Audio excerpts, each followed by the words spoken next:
fellow Movie Crusaders, and welcome to a special episode. My name is Sean Wasserkrug, and today I'm going to be doing a duo review of Don't Worry Darling and Ticket to Paradise.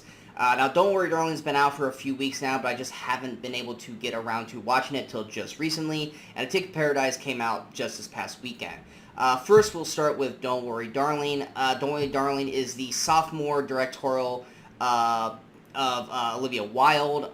The general plot is a 1950s housewife living with her husband in a utopian experimental community begins to worry that his glamorous company could be hiding disturbing secrets. Now, for me, cast-wise, you got the always fantastic Florence Pugh, you got Harry Styles, Olivia Wilde, Chris Pine, Kiki Lane, Gemma Chan, Nick Kroll. Like I said, very, very solid cast throughout. One thing I would definitely say while watching this film is that this movie looks gorgeous. Every shot in this film looks fantastic. Cinematography-wise is top-notch when it comes to this film. I think Florence Pugh as Alice is a awesome character. I think Florence Pugh knocks this out of the park. Her descent into madness in everything that's happening around her, and her trying to uncover what is actually going on in Victory, which is the name of the town, and how she basically is losing all of her friends and support along the way. I think Florence Pugh does a great job of showing these emotional ranges of a character, which, it's Florence Pugh. She is well known for being able to play these kinds of characters. She's Oscar nominated for a reason. I think she is the standout in this film, and the reason why you would go check this movie out in general would be for her performance overall. Harry Styles as Jack, he's fine in the movie. I'm not the hugest Harry Styles fan. I don't think he's this amazing actor that a lot of people are making him put out the lead. I know a lot of people gave him a lot of praise for Dunkirk, and I didn't think his performance was anything that special in it. He's fine as Jack in the movie, but they don't really give him enough to do until the third act, and even then, it's not enough. Chris Pine as Frank, who's the guy who kind of runs the whole organization, he's fine, and to me, it's just when his character starts to get interesting, they stop really showing anything with his character. Olivia Wilde, who's acting and directing in the film as Bunny, she's fine in her role, but she is kind of very much doing the same beat over and over, once again, until the third act when she gets interesting. The rest of the cast is kind of just playing, paint by numbers for what they're doing for the film in terms of the plot. The problem with Don't Worry Darling is that, much like my previous review when it came to Terrifier 2, there's a lot of nonsensical plot points that are happening, just random, weird stuff to just be weird, such as Alice all of a sudden wrapping her head in saran wrap just because. Or the walls closing in on her just because.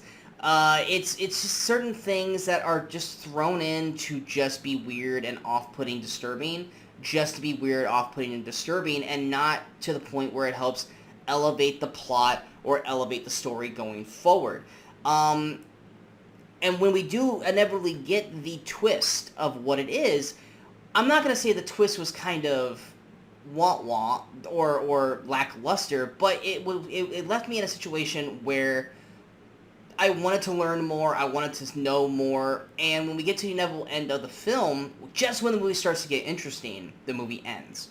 And even then, where the movie ends, it leaves so many unanswered questions and so many situations in the film where I'm like, well, wait, if this happens, then how does this work in this certain situation? And it doesn't get answered. So it really kind of puts you in a, wait, that's it moment by the end of the film. And it's like, it's almost like a Lost situation, but nowhere near as good. Where you have like 50 unanswered questions or 50 things that are going, well, if they do this, then this is going to be like this, what's going to happen? Well, we're not going to tell you. Or this happens, but wait, wouldn't this happen because of that? Well, yeah, but we're not going to worry about that. And that's the problem with this film, is that there is some smart moments in this film, but they aren't fully utilized, they aren't fully written out. And like I said, just when everything and characters start to get interesting and start to give something to the plot that makes you want to focus on it more, they're completely removed, or they don't come back on screen until the end of the film, or they're just completely written out to the point where you don't get to see anything else that happens. And that's kind of what the problem with Don't Worry Darling is that it's about 50% of a film. It looks gorgeous. It's incredibly well acted by Florence Pugh, but by the end of it, you're only watching about 50% of a film, because there is another 50% that maybe is the full part of the story that we don't get to see because the movie ends. So it feels like an incomplete film, and it's rather frustrating to watch overall, because you want to be invested in these characters, you want to care about what happens to the well-beings of these characters, but by the end of the film, we are just scratching the surface of what is happening and what happens by the end of the film, that when the credits roll, it just feels like you wasted 2 hours of your time because nothing got answered for you. And even then, the answers that did get answered leave open to more questions, more answers that you are just not going to get. So like I said, Don't Worry Darling, Olivia Wilde puts on a sophomore slump of a directorial film. Like I said, she's got great performances coming out of the film, especially with Florence Pugh, and it looks fantastic, but the story itself is incomplete and thus becomes an incomplete film for me overall. I'm going to give Don't Worry Darling a 41%. It was just an utter disappointment for me, because I was actually very highly anticipating this film when I first saw the cast and the story, and it ultimately amounted to nothing for me overall. Going to the next review, Ticket to Paradise, this was a movie that I wasn't necessarily really excited to see, even though I do love George Clooney, and I love Julia Roberts, and I love Caitlin Dever. It's one of those movies where I feel like I've seen the entire film in the trailer that we got when it was released in theaters. And you're not wrong. This movie is basically given away completely in the trailer. Whether or not that is something that hurts the film or doesn't is entirely up to you. This is also a film that we've seen many, many times before in terms of plot. And I've said this on previous reviews about other films just like that, is just because you've seen this film 100 times before and the plot beats seem to be the exact same as everything before, a lot of it depends on the cast, the writing, and the direction on whether or not it's going to feel like every other film before that, or whether it's going to have a uniqueness to it that makes you like it over other films that you've seen many times before. Obviously, one thing that it has in its favor is the cast. George Clooney and Julia Roberts, both who we haven't seen do anything in quite a while, are returning together. You've seen them together in the Ocean's trilogies. They have great chemistry together. They work well together, and they are great in this as formerly married parents who are basically thrown into the situation when their daughter basically decides she's going to marry a guy while she's on vacation, and thus they try to end or stop the wedding from happening. I think Clooney and Roberts, like I said, chemistry-wise, they work well together. They are hilarious together. I love their moments together. They have this beautiful back and forth throughout this film. Caitlin Dever, I mean, I said this during my Rosalind review. Caitlin Dever is quickly rising up to be one of my favorite young actresses in Hollywood, and I will watch anything that she is in.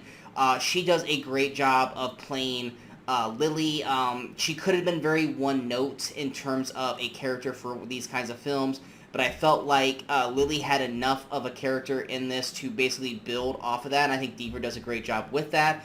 Billy Lord plays Ren, her best friend. I love Billy Lord. I loved Billy and Caitlin together when they were in Booksmart.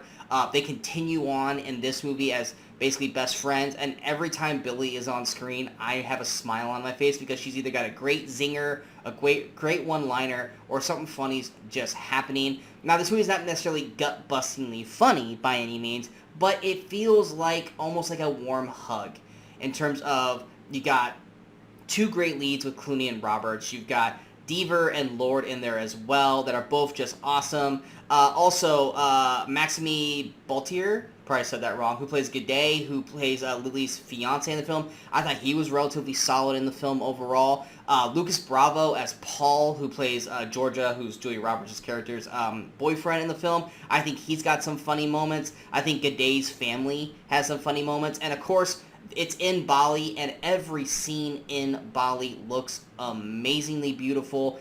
Every scene in there is just breathtakingly gorgeous to the point where it makes you just want to go visit Bali by the end of this film, much like Crazy Rich Asians was when they were on location for that film as well.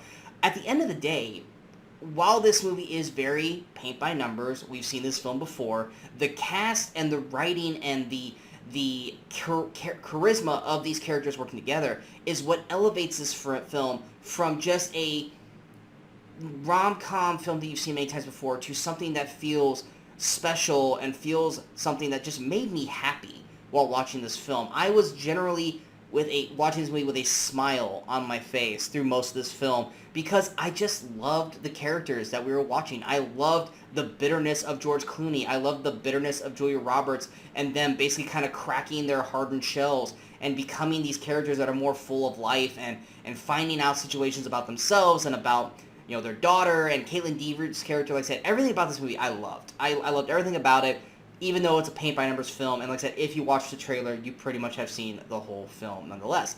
But, like I said, if you have the right casting, right writing, right, you know, location, but like Bali in this, it can really elevate a film to being something less than just a run-of-the-mill rom-com to something that felt fun and special and something that I would recommend watching and rewatching multiple times over, which is what I recommend for Ticket to Paradise. If you are fans of any of these actors, Clooney, Roberts, Dever, Lord, definitely go out of your way to check out Ticket to Paradise. If you're looking for a rom-com film that you have not seen, because rom-coms are almost kind of a dying movie trend, check out Ticket to Paradise. If you want to watch just a fun film that is gonna make you smile and just feel good while watching it, watch Ticket to Paradise. I could not recommend this film more. Like I said, typical plot lines, you probably have seen it before, but damn, it is done to perfection in this movie. I'm going to give Ticket to Paradise an 87%. It's one of my more surprising films of the year. I hope you guys enjoyed these two reviews. If you guys did, go ahead and hit that like, share, and subscribe button to the channel so you guys stay up to date with the latest videos pop up on the Movie Crusaders. And of course, follow us on all the social media outlets you see below. Review for Terrifier. Terrifier 2 is out right now. It was a special request by a friend of mine, so I watched both those films. I am not a fan of that subject genre, so be prepared for that review to not be super highly regarded, but nonetheless, it was a special request review, that's why I did it.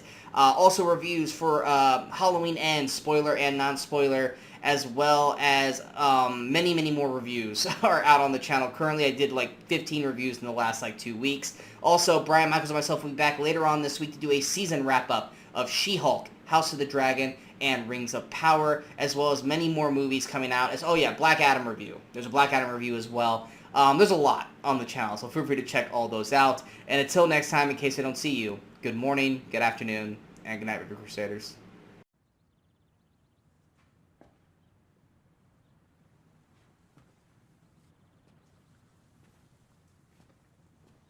You're still here. It's over. Go home.